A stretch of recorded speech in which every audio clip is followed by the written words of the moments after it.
murteessee si duukaa bu'eera siinaa wayyee jette lubbuun koo harka keetu deebuu na baasee sirkattaan kuufe abbaa koo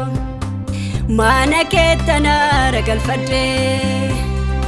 ba'aa koo situ narraa fuudhee maqaa kee annawwaa keessa karaa keen ol jedhee dhaabadhee karaa keen ol jedhee dhaabadhee karaa kee Yesuus nama ta'ee karaa keen ol jedhee dhaabadhee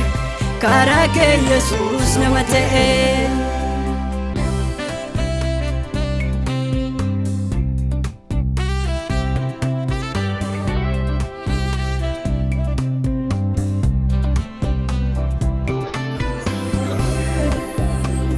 Abdii koo situ naaf ta'ee gaafa hundumaan gatame hiriyyee koo yeroo hundumaa harka kee nan gargaarame fiira gaafa rakkoo waatu si malee qabu gooftaa koo ati naaf abbaa dhugaadha simbadu oolte lubbuun koo simbadu oolte lubbuun koo ulfaadhu ati waaqayyo koo simbadu oolte lubbuun koo ulfaadhu ati waaqayyo koo murteessee si duukaa bu'eera siinaa wayyee jette lubbuun koo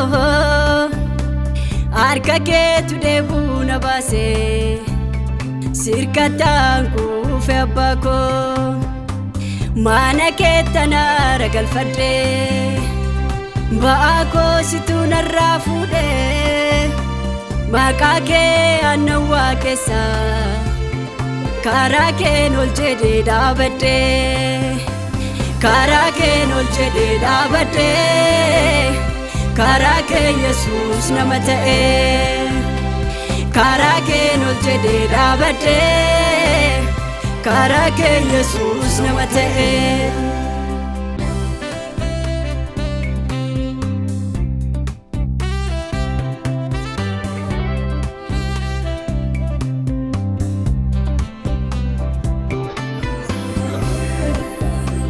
Otosi qabu sodaadhu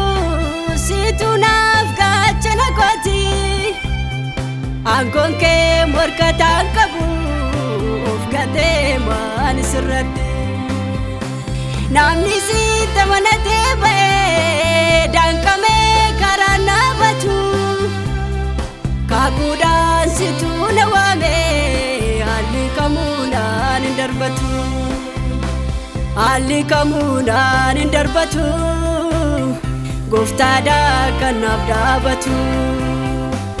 haalli kamuudhaan hin darbatu gooftaadhaa kan naaf dhaabatu murteessee si duukaa bu'eera siinaa wayyee jette lubbuun koo harka keetu deebuu na baasee sirkattaan kuufe abbaa koo mana keettanaara galfadhee ba'aa koo situ narraa fuudhee maqaa kee annawwaa keessa karaa keen ol jedhee dhaabadhee karaa keen ol jedhee dhaabadhee karaa kee Yesuus nama ta'ee karaa keen ol jedhee dhaabadhee karaa kee Yesuus nama ta'ee.